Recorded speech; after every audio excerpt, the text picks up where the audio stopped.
Tadi masuk mana? Berapa? 1, 2, 3. Okey, boleh kenal lagi sekejap boleh? Boleh. Assalamualaikum warahmatullahi wabarakatuh. Sekejap ya. Okey, nanti kita semua. Saya nama Muhammad Nizam bin Sulaiman tapi panggilan mesra Cikgu Kilat lah. Saya daripada daerah Raub. Bersama dengan Cik Nasri dan Tuan Zul daripada Pemadam daerah Raub lah. Sebelum ini saya SU Pemadam. Lepas tu ada sedikit hal saya terpaksa serah kepada orang lain. Kemudian tak sempat layak. Pemadam Raub memang tak hantar orang lah yang dan kami tak menyertai mesyuarat peringkat kebangsaan. Terima kasih yang terkini. Dan insyaAllah kami akan kembali bangkit. Itu saja pada saya. Okay, next. Tok. Boleh tak berjalan? Boleh. Okay. Ini orang kat untung ni. Okay. Okay, bismillahirrahmanirrahim. Assalamualaikum warahmatullahi wabarakatuh. Selamat pagi. Terima kasih Encik Syami. Nama saya Muhammad Khairul Abdullah. Pengulu mungkin Bentong 2 lah. Dan saya mewakili daerah Bentong bersama sahabat saya Amir Rashid, dan saya sekarang di Pemadam Bentong adalah sebagai setiausaha lah. Itu saja. Okay, terima kasih. Okay, terima kasih teman-teman. Okay, next. Siapa lagi? Okay. Orang buka lagi ni. Baik, Assalamualaikum warahmatullahi wabarakatuh. Saya Ahmad Fazil Ahli Muhammad Azaman. Bertugas di Pejabat Pengulu Mukir Bera 1. Jadi saya mewakili daerah Bera bersama dengan sahabat saya. Dia ada urusan sikit. Cik Syamsul Falah dan Amwanu. Baik, nantinya itulah daripada saya. Sekian, terima kasih. Terima kasih. Bagi tepuk-tepukan. Okay, next.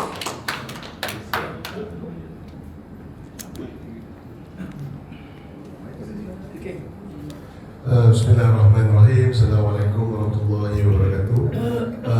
Nama Amir Rashid bin Muhammad Rosli, bertugas di Pejabat Daerah dan Tanah Bentong bersama dengan Tok Gerona. Okay, terima kasih.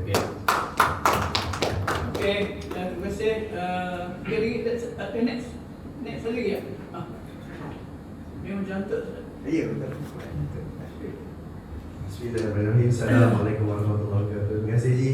Saya Fazil bin Johari daripada Pemadam Jelantut sebagai biro latihan di Jelantut dan bertugas di ADK daerah Jelantut. Terima kasih. Okay.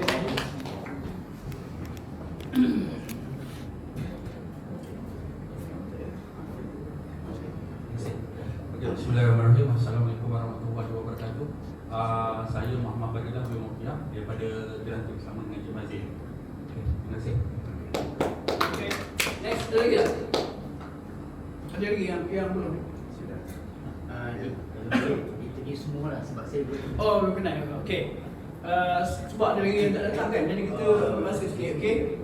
Untuk makluman tuan-tuan yang peserta pada hari ini, di lepas ni kita akan bagi pada kita punya konsultan untuk teruskan sampai 2 hari ini yang keluarga Encik Desa bin Mat Razif, pengarah urusan Nurul Iman Motivation Center daripada KL. So dia akan meneruskan sehingga habis tamat pada akhir belum akhirnya. Jadi sebelum tu saya kenalkan ni depan ni Cik Desa. Okey. Kita teruskan. Nanti. Okey. Sebelum tu saya nak minta pada semua orang lantik seorang penguru lah semalam sebab tak cukup. Ketua kumpulan ni untuk kalau ada masalah-masalah kena beritahu dengan Tok Guru. Biasa kita kursuskan. So minta namakan dia akan cari. Okay. Saya mencadangkan Tuan Zul daripada Raub untuk jadi pengulu. Okey, sekarang ni kita cantik apa nama Iwan Tuan Zul daripada Raub sebagai pengulu. Kalau apa-apa boleh hubungi dia, ada apa masalah dalam 2-3 hari. Okey. Okey.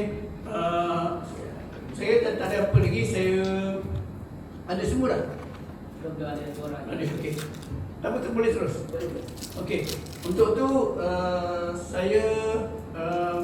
serahkan materi ini kepada Cik Nesa untuk meneruskan meneruskan program kita mulai sekarang. Okey, saya jemput dengan saya seperti ini, jemput Cik Nesa untuk okey. Terima kasih. Assalamualaikum warahmatullahi wabarakatuh. Yang berusaha, mohon maaf lah kalau kali pertama perkenalan kan. Orang tak nama yang berusaha Tuan Haji Muhammad Suhaimi bin Haji Abdul Hassani. Saya hormat kepada Makin Saham. Yang berusaha Cik Wan lah, sahabat lama dia, sukarela Johor dengan saya sebenarnya. Sesuai kerja Pemadam Negeri. Yang berusaha Puan Zuriah Abu Bakar, sesuai kerja Pemadam Kebangsaan. Datuk Kuswari dari bin Haji Kawin Kuswari. Okey, mantan kita punya pengurusi Biro Latihan Pemadam dan Sekretariat Pemadam Kebangsaan. Sekali lagi Assalamualaikum warahmatullahi wabarakatuh. Tuan-tuan, bersyukurlah kepada Allah SWT. Sebenarnya saya dipilih lah untuk bersama dengan tuan-tuan yang hebat kan. Tuan-tuan, hadir saya hari ini sebenarnya bukan nak mengajar tuan-tuan lain, sekadar berkongsi sedikit pengalaman sebagai orang yang terlibat dengan latihan hampir 30 tahun lah. Ya tuan-tuan, tengok ni semua wajah kesayangan hampa kan sebenarnya. Kan, tengok tuan ASP kita kan, ada yang di pejabat mulu kita, jumpa pula orang kampung sore macam bunyi sofa yang rasa kan. Jadi dia seronok tau, macam like macam balik kampung lah kan. Saya asal dari Perak dari tuan. Saya orang Perak, orang Yuk Kidek. Yuk Kidek. Orang botol. Orang awak. Sore banyak di Kuala Yuk. Ada bila jumpa dengan orang-orang ni kita boleh tukar untuk ni. Cuma bahasa Pahang ni saya kurang ni. Kan? Tuan-tuan, sikit sekapu sirih tentang diri saya. Inilah saya. Saya pendidikan awal saya di Universiti Kebahasaan Malaysia lah, dalam bidang psikologi dan komunikasi. Dan saya sambung sikit lah, nak dapatkan sikit ilmu. Saya buat tentang pengurusan latihan dan method of teaching di ibu kota kebanggaan Cik Wan lah, di United Kingdom, untuk dapatkan saya punya macam license to kill lah. License nak mengajar, orang Perak kata. Lepas tu saya sambung ambil sikit lagi. Untuk successful aging ni saya belajar di Jepun, praktikal di Indonesia. Dia buat macam tu, saya terikut je layuk kan. Lepas tu untuk mendapatkan kerja kebajikan ni, saya dengan Kementerian Sumber Manusia berpindah randah lah, kerja dengan Jabatan Kerajaan ni tuan, berpindah randah. Bermula dengan Jabatan Pendaftaran Negara, saya pindah KDA ni masuk 2 kali, masuk keluar. Lepas tu saya pindah ke Jabatan Pendaftaran. Dari Jabatan Pendaftaran saya pergi ke Jabatan Orang Asli. Tu saya dengar ada di kamera handle tak? Dari kamera handle. Saya doktor. Saya duduk kat Sungai Air doktor. Ada nampak macam orang asli sikit kan? Saya bertugas Jabatan Orang Asli Cameron Helen. Dan saya sebagai seorang terjemah bahasa Semai untuk Kerajaan Negeri Pahang. Dan saya yang menulis kamus bahasa asli ke bahasa Malaysia khusus untuk negeri Pahang. Tapi bahasa Semai saja. Tu semalam masa taklimat saya angkat tangan tak hadir tadi tu kan. Member-member dia Jabatan Orang Asli datang nak jumpa kan. Nak jumpa wajah Dato', wajah sebelum tu usia dah lanjut lah. Umur tak ada rahsia tuan. Baru 63 tahun, rasa muda kan. Tapi gigi dah tak ada je. Okey, pergi ke Jabatan Orang Asli. Di sinilah dia Jabatan Orang Asli tuan. Saya dipindahkan ke AADK. Saya di AADK sebagai pegawai pemulihan di AADK wilayah Pustuan. Kawasan saya jaga doktor Damwangi. Dia tak apa panas tapi hangat. Ikut polis beroperasi tuan. Kan masa tu kita mak cakap lah masa tu rambut tengah banyak tuan. Saya unit penyamaran, mencecah bahu lah. Seluar masa dulu kan, masa rock dulu ni kan. Stand up lah koyak. Saya tu dia buat penyamaran lah. Sebab masa tu kita naik ambush. Kan, kita dengan narkotik kan naik ambush. Jadi kita tangkap, bila unit hantar kat doktor. Kan, hantar kat doktor buat test. Kita peringkat awal kita pakai kertas tu dulu, tuan kan, ada tak? Hantar tu positif, hantar kat bahagian kesihatan untuk dapatkan urin. Bila ada urin positif, sebut kes di mahkamah, selalunya pegawai daripada AADK dah. AADK bab tuduhan antara dua. Pesan terhenti masuk universiti macam biasa, atau dia balik dekat kita di daerah tertentu kan. Dah ada di situ, pindah lagi tuan. Pindah lagi. Saya ditarik ke Jabatan Kebajikan Masyarakat. Masa tu saya diletakkan di Pejabat Kebajikan Masyarakat daerah Hulu Langat. Bila umur dah meningkat, dah makin tua, tak sesuai nak jaga remaja. Saya kena pergi jaga yang remaja, remang-remang senja. Ingatlah kita yang dah tua ni tuan, jangan rasa kita ni tak apa, tak berpotensi kan. Untuk nak pergi e-sport sebab kita ada wakil bukti. Jadi nak jadi kita tak nampak macam tua, kita tu remaja, remang-remang senja tu. Saya shortcut jadikan remaja. Jadi kami masih lagi remaja walaupun 60-an. Okey, so pergi kat situ, saya bertugas di rumah orang tua. Ceras. Rumah orang tua ceras tu, saya memang nasib malang lah. Masuk setahun nak dirobohkan. Allah, pindah lagi. Pindah ke ibu pejabat, Jabatan Kebajikan Masyarakat. Bertitik mula di situlah karier saya sebagai seorang penceramah dikenal pasti oleh Institut Sosial Malaysia. Pernah dengar tak dekat Sungai Besi? Institut Sosial Malaysia. Hantar dekat situ. Masa tu tuan anak baru nak bongso. Saya kurung diri saya dekat Institut Sosial Malaysia betul. 8 tahun. 8 tahun. Orang isi borang naik pangkat, saya tak isi. Orang ni, kawan-kawan dah pergi jauh lah. Berapa? Duk fikir.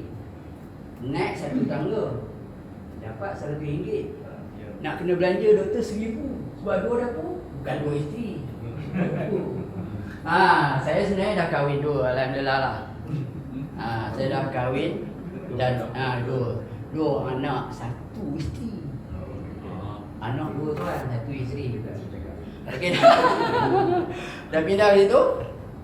Tuan-tuan, bermula di situlah kerjaya sebagai seorang penceramah sebab saya diletakkan sebagai ketua pusat pengajian social work.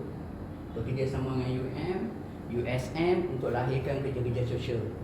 Sebab tu yang dia hantar saya pergi ke London tu untuk belajar macam mana you nak manage suatu kursus yang you nak cari satu method, taktik dan teknik pengajaran yang efektif.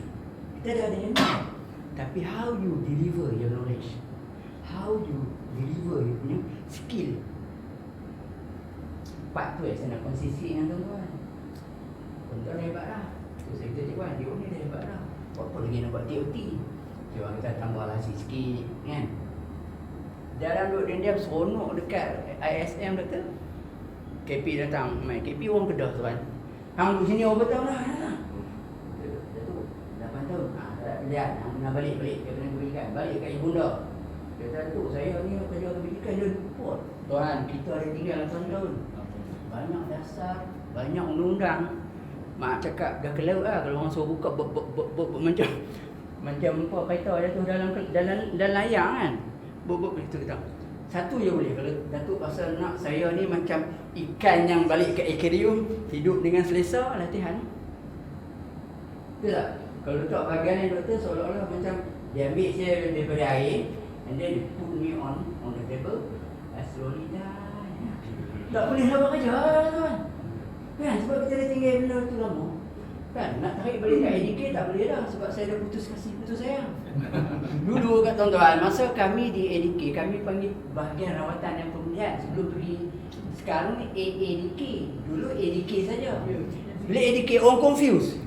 Agensi darah kemasan seolah-olah kami yang ada kan. Sedangkan yes correct. Supply. Lepas tu jadi dia kata tukar AAADK. Barulah masuk anak-anak muda ni. Orang tua kena keluar kan. Dia suruh saya buat pilihan tuan. Kan? Pilihan. Dia dua saja. Still atau keluar. Saya kata fikir balik. Saya keluar. Balik tu ada mak kandung lah. Balik ke Jabatan Kebajikan. Masa balik ke Jabatan tu terputuslah kasih sayang antara saya dengan AADK. Jadi maknanya bila balik ke Jabatan Kebajikan, skop kerja dah berbeza. Skop kerja dah berbeza dan letak pula saya di tempat yang asing bagi saya. Proses pembelajaran tu berlaku bila ada keinginan. Saya belajar. Kita yang kerja di Jabatan Kerajaan ni nak keluar negara mesti kena tapisan halus. Siapa buat? KDN buat. Jadi nak hantar kita ke mana-mana ada tapisan halus. Layak tak layak dia disambung kerajaan. Dia balik dia nak jadi macam mana? Dia ni nak duduk kat mana? Jadi saya seolah-olah berhutang lah dengan kerajaan. Duduklah 8 tahun di ASM. Sebenarnya saya nak selamatkan diri saya tuan. Anak baru tengah belajar lagi. Kita duduk pindah rendah tuan, susah tuan. Kan? Kita bernafas dalam lumpur ketika itu kalau kita. Kan? Jadi dah begitu. Dah balik ke Jabatan Kebajikan 2 tahun. Saya rasa saya dah inilah masanya. I have to say sayonara, say goodbye. Kan? Jadi saya buat pilihan untuk bergerak sendiri. Ketika itu usia baru 55 tahun. Tuan, saya ambil keputusan untuk quit daripada Jabatan Kerajaan dengan jawatan sebagai pengarah bahagian latihan dan perpesaan. Sebab balik ke JKM merayu, kalau bahagian lain saya mati, dan bahagian latihan saya hidup. Jadi saya berada di situ. Sempatlah pergi ke Jepun untuk kongsi pengalaman ni, pengusaha orang tua. Baru saya tahu budaya di Jepun dengan kita sangat jauh berbeza. Bersyukur sebab kita ada di Malaysia. Tuan-tuan, di Jepun umur 40 tahun kena ada insurans. You tak ada insurans tuan, when you dah retire esok, you tak ada peluang untuk memilih. Kalau dia kebanyakan di Jepun dia single parents. Sebab dulu dia terlalu berjuang untuk diulek balik Jepun selepas bom daripada Hiroshima tu. Jadi maknanya kebanyakan dia ni walaupun ada bisnes yang besar-besar, ada yang pernah stay di Malaysia pun, tuan bila dah jadi macam tu umur 40 tahun, dia orang nanti akan jadi single parents dan tinggal di rumah-rumah kebajikan persendirian. So, dia orang wajib betul ambil insurans untuk life. Cuma bezanya di sana, semasa saya ada di sana tuan-tuan, tak macam sini. Kita gelandangan di sini, kalau dekat KL tu ada rumah singgah kan. Di sana gelandangan smart-smart tu. Pakai pakaian brace. Pakai kot. Contoh, macam tu. Dia bangun. Rupanya dia gelandangan di sana. Sebab Macam ni ke? contoh nak cerita syukurnya kita berada di Malaysia. Jadi yang kata tadi kita akan bangkit, saya setuju sangat. Baru saya rasa ya Allah tuanku nikmatnya duduk di Malaysia ni tuan-tuan. So tak payah nak cakap benar lah kan. Orang kata cakap betul-betul cakap tu. Sebab kita pernah berada di sana tuan-tuan. Di sana dia sangat bersih. Dia guna sebab dia negara maju,